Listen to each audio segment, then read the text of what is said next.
She sits perfectly still in the courtroom, a wry smile on her face, unbothered, calm, like someone who's attended 100 trials and knows exactly how they end. She straightens her clothes as the court rises, composed as ever. She spent years as a crime scene technician for the Escambia County Sheriff's Office. She helped detectives process evidence. She knew how investigations worked. Her lawyers painted her as a trusted friend caught in tragic circumstances.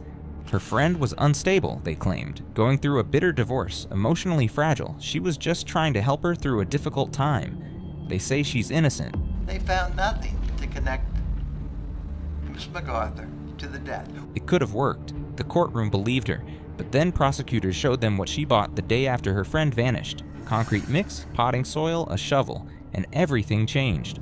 What you're about to see is the moment Ashley MacArthur's expertise failed her. The moment her own training exposed what she thought she'd hidden forever. Not for months, not for years, for life.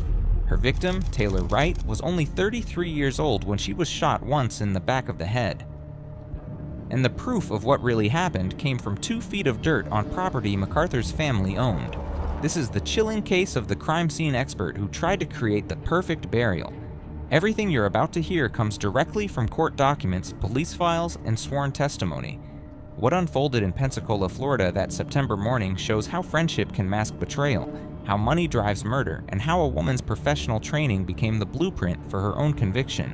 But investigators almost missed the most damning evidence, a shopping receipt from the day after Taylor vanished that would unravel everything. Taylor Wright was 33 years old and known by everyone who met her as tough, independent, and sometimes blunt. She had spent years as a police officer in North Carolina before changing paths to become a private investigator. But by mid-2017, her own life was wearing her down. Taylor was going through a bitter divorce from her husband, Jeff Wright. The process had turned hostile. They were fighting over money, property, and custody issues, the kind of divorce that destroys everything it touches. Now, in September 2017, were you and Taylor legally divorced? Yes. Even though you were legally divorced, were you and Taylor still going to court in Florida? Yes. Okay. And was that over some financial issues? Yes. Okay. At some point, did Taylor withdraw some money that she was not supposed to? Yes. Okay. And can you tell us the date, if you recall, and how much money it was? Yes. The last time it occurred was 12 July 2017. And how much did she withdraw? $100,000. Was Taylor in trouble with the court about that? That's correct. The cash was supposed to be a safety net, money she could hold on to until the court sorted everything out. But that money also brought her anxiety. She didn't want it sitting around where someone could find it. She didn't trust banks with this much cash, and she didn't have family nearby she could rely on. That's when she turned to her friend, Ashley MacArthur. Ashley was 40 years old and had lived her whole life in Pensacola. She was smart, confident, and had a background that gave her an air of authority. She used to work as a crime scene technician for the Escambia County Sheriff's Office, helping investigators process evidence from crime scenes. She'd later left that job to manage her family's business, Pensacola Automatic Amusement. The company supplied jukeboxes, pool tables, and arcade machines to bars and restaurants across the area. To most people, Ashley was social and easy to talk to, always with a joke or a smile. The kind of person who could make you feel like everything was under control. That was exactly what Taylor needed during her chaotic divorce. The 2 women had met through mutual friends in law enforcement circles.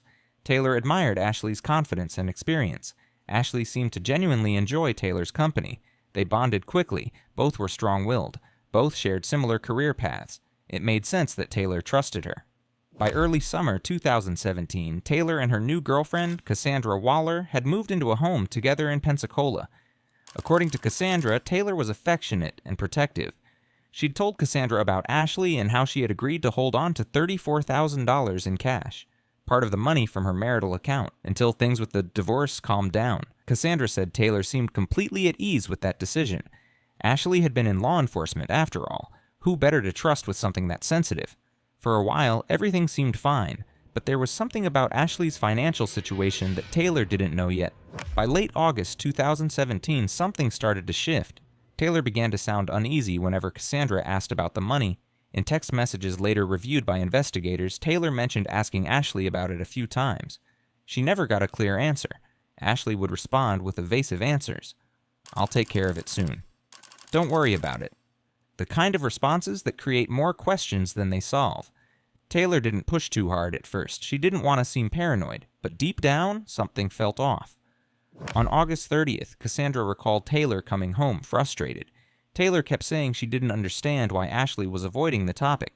But Taylor wasn't the type to let things slide for long. The more vague Ashley became, the more determined Taylor felt to get answers. Taylor, it seemed like she was getting paranoid. She was talking about how she felt like something just wasn't right with Ashley. She wasn't sure if Ash had her money or not. Because Taylor had been trying to get the money out of Ash's safety deposit box, Taylor said, for like 4 or 5 days. And I was like, Taylor, she's probably been really busy. And she goes, no, Cass. She goes, like, I'm telling you, something just doesn't feel right with me. Still, she tried to be patient. The two women were friends. Maybe Ashley was just busy. Maybe she was waiting for the right time. Then the tension between them began to show. Taylor started pacing when she talked about it, according to Cassandra. She would check her phone often, expecting a message that never came. Even Taylor's tone changed, less casual, more irritated. By early September, Taylor had made up her mind. She was going to meet Ashley in person and straighten everything out, once and for all. What Taylor didn't realize was that Ashley's family business was struggling financially. Income was inconsistent, expenses were rising, and that $34,000 was already gone. September 8th, 2017, Friday morning. The temperature in Pensacola was in the high 80s, the kind of humid warmth that pressed down by mid-morning. Taylor got ready at home, exchanged a few texts with Cassandra, mentioned her plans to meet Ashley. She said it wouldn't take long. At 10 a.m., Ashley pulled up to the house. Taylor walked out, got in the vehicle, and they drove off together. Cassandra thought it was going to be a normal day. Ash had pulled up, and I was like, all right, we hugged, we kissed, said love you. I went my way. But it would be the very last time she ever saw Taylor. Hours passed. By afternoon, Taylor didn't call or text. At first, Cassandra assumed the conversation with Ashley had dragged out. Maybe Taylor had gone for a drive afterward to clear her head, something she sometimes did when stressed. But as evening approached, the silence became worrying. Cassandra's texts went unread. Calls went to voicemail. She sent message after message asking where Taylor was. Nothing came back. That night, she reached out to a few of Taylor's close friends. None had heard from her. No one had seen her car. By the next morning, September 9th, Cassandra's concern had turned into alarm. Taylor's phone was still off. No activity, no sign of her anywhere. Cassandra contacted the Pensacola Police Department to file a missing person report.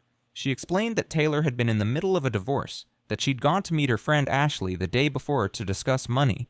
When police first contacted Ashley, she didn't seem nervous. She told them Taylor had stopped by. They'd run a few errands together. Then Taylor suddenly left.